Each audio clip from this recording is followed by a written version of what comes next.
आमिर मीर साहब जी देखें, जो रिज़ल्ट है वो बिल्कुल कंपाइल हो चुका है, चीफ इलेक्शन कमिश्नर के पास मौजूद है और भी बहुत से लोगों के पास मौजूद है और शायद अब रिज़ल्ट जो है वो पाकिस्तान के आम आदमी को भी पता है, लेकिन अनाउंसमेंट नहीं हो रही।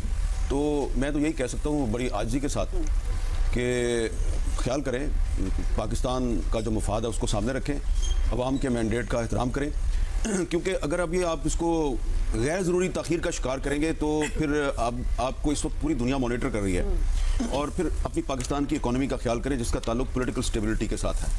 तो जो पॉलिटिकल स्टेबिलिटी है वो उसी सूरत में आएगी अगर अवाम के मैं बार बार कह रहा हूँ, रिज़ल्ट है इलेक्शन कमिश्नर के पास और अगर उनके पास है तो हमारे पास।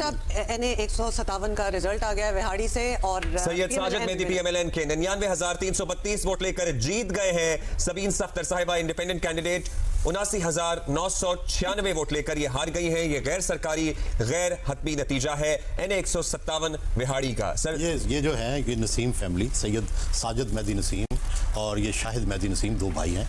बहुत अरसे से मुस्लिम लीग नून, उससे पहले IGI, इसमें ये इलेक्शन लड़ते रहे हैं। विहाड़ी इनका बड़ा स्ट्रॉन्ग होल्ड है और इनके जो बड़े भाई थे वो मजदूर लीडर जो थे बख्तियार साहब, उनके दामाद भी थे, तो इनका ये बैकग्राउंड है।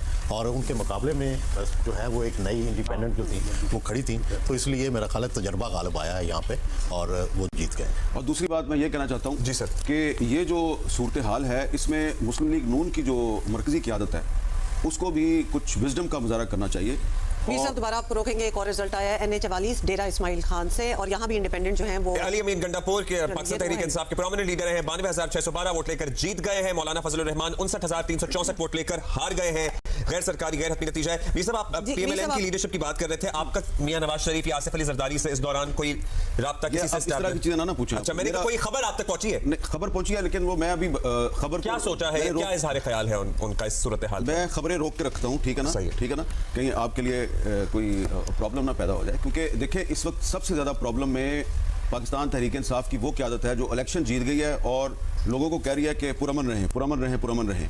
अब बैरिस्टर गौहर साहब बुनेर में बैठे हुए हैं, ठीक है ना, और वो चेयरमैन हैं वो बुनेर में बैठे हुए हैं और जो चीफ ऑर्गेनाइज़र हैं उमर यूब साहब वो बैठे हुए हैं एबटाबाद में, ठीक है ना, हरीपुर में वो बैठे हुए हैं। अब वो वैसे पहुंच गए हैं रात को इस्लामाबाद, लेकिन उनको प्रॉब्लम क्या आ रही है? प्रॉब्लम ये आ रही है कि सबसे बड़ा सूबा पंजाब इंडिपेंडेंस के लिए एक और इसमें ये इंडिपेंडेंस नहीं, PTI वाले हैं। जी PTI इंडिपेंडेंट इस वक्त इंडिपेंडेंट ही कह रहे हैं। पंजाब असेंबली में वैसे ऑल्दो ट्वीट भी किया था मरीम औरंगजेब साहिबा ने कि पंजाब असेंबली में हम पंजाब में हुकूमत बनाएंगे, लेकिन पंजाब असेंबली के जैसे नतीजे सामने आ रहे हैं वहां भी पाकिस्तान तहरीक इंसाफ के सूबाई असेंबली भी ली थी एक ट्वीट में इंडिपेंडेंट। देखिए अब उनको इनकी ओनरशिप नहीं लेनी चाहिए, बल्कि हो सकता है कि अब वो बिलावल साहब की ओनरशिप ले लें। लेकिन मैं जो कहना चाह रहा हूँ उसको अंडरस्टैंड करने की कोशिश करें कि अभी तक अल्लाह का फजल है कि मामला जो है वो पुरअमन तरीके से चल रहे हैं। right. लेकिन अगर मजीद ताखीर होगी उससे क्योस क्रिएट होगा, गैर यकीनी सूरत हाल पैदा होगी और दोनों तरफ ऐसे लोग मौजूद हैं जो कि उससे फायदा उठाने की कोशिश कर सकते हैं। तो जो मुस्लिम लीग नून की क़यादत है उसको चाहिए कि वो इस सूरत हाल का अदराक करे और वो भी इलेक्शन कमीशन ऑफ पाकिस्तान से मुतालबा करे।